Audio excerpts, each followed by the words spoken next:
Sudah bergabung secara virtual bersama kami pengamat sepak bola Firzi Idris. Selamat sore Mas Firzi.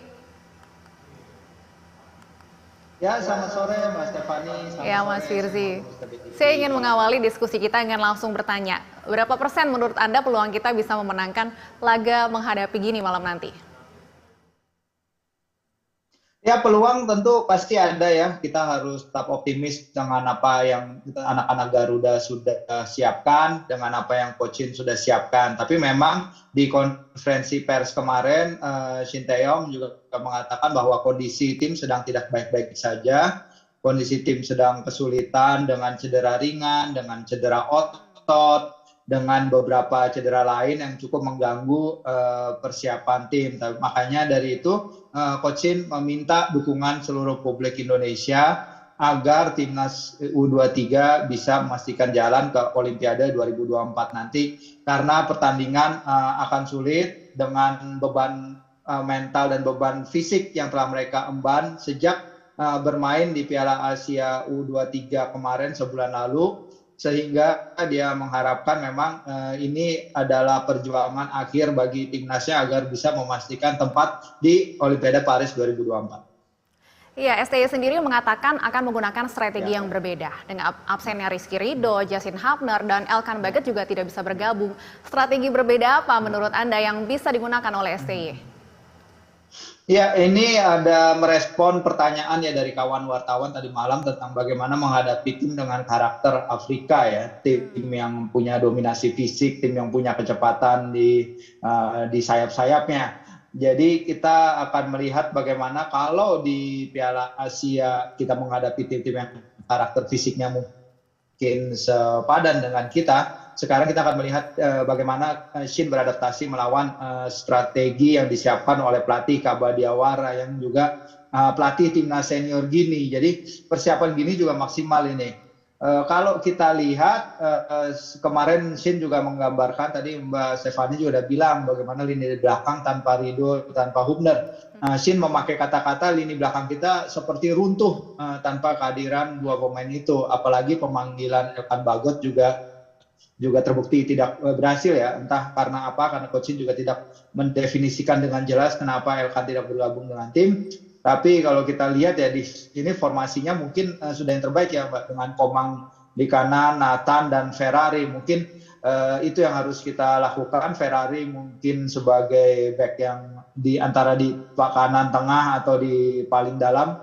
Tapi disiplin mereka harus sangat diperlukan menghadapi kekuatan fisik dan kekuatan pace dari para pemain Gini sendiri. Apakah dua itu menjadi keunggulan menurut Anda bagi tim Gini, kekuatan fisik, kemudian juga pace, dan satu hal lagi, apakah Anda juga setuju bahwa kemudian timnas Gini ini punya kemampuan individual yang tinggi, Mas Firzi? Ya, kalau soal keunggulan ya tentu itu akan menjadi salah satunya ya, walaupun bukan semuanya.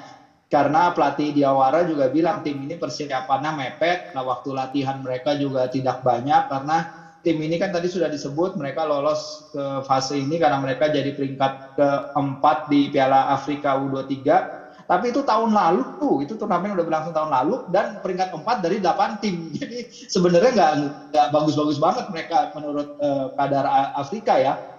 Cuman di sini kita harus melihat kematangan para pemain kita dan match fitness kita yang juga pasti akan lebih bagus, walaupun Coach Shin bilang banyak pemain cedera, banyak pemain yang terutama cedera otot ya, muscle issues ya, itu juga jadi salah satu perhatian utamanya karena turnamen yang berat di mana mereka bermain 6 pertandingan sepanjang 3 minggu terakhir dengan 2 pertandingan berlangsung 120 menit. Jadi di sini adalah kunci bagi Coach Shin untuk recovery fisik nih yang penting dalam seminggu ini, dan juga mempersiapkan timnya tactically bagaimana menghadapi kekuatan fisik para pemain Gini yang kita tahu jika Coach Shin menghadapi tim-tim yang mengandalkan kekuatan fisik sebelum ini, baik itu tim-tim dari Asia Tengah, Asia Barat, atau tetangga kita ketika Vietnam ketika masih dilatih Park Hang-seo, beberapa kali kita kesulitan. Jadi ada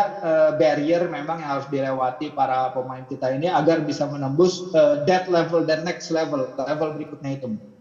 Adakah sebenarnya strategi yang bisa digunakan untuk mencari celah, Mas Firzi, dari tim yang punya kekuatan fisik yang mungkin di atas kemampuan tim Indonesia?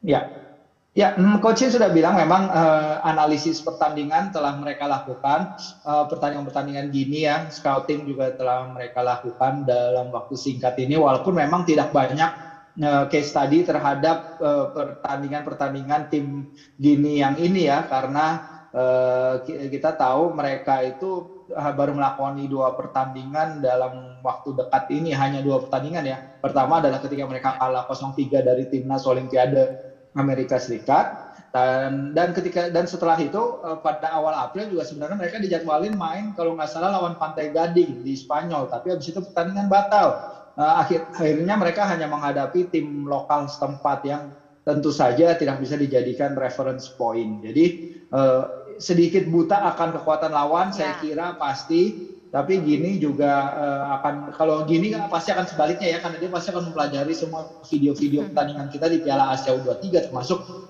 karakteristik tim kita ini, menyerang dari kiri, mengandalkan lemparan dalam arhan, passing kita keluar dari area pertahanan. Pasti tim gini akan punya punya level scouting lebih tinggi terhadap kita ketimbang kita terhadap mereka.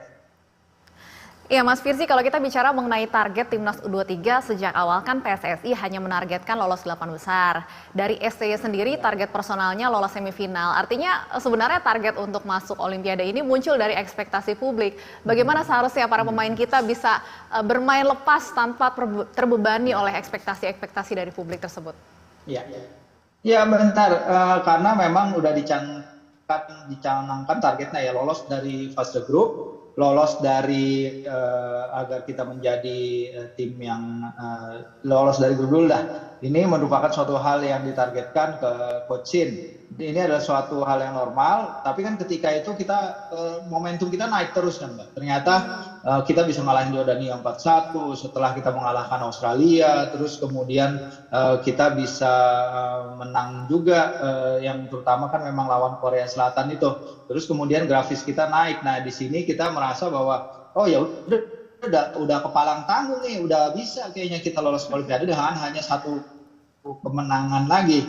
Tapi ternyata deathless barrier ini kan sangat berat sekali, dan menurut saya apa yang telah dilakukan anak-anak timnas U23 sudah sangat luar biasa sekali.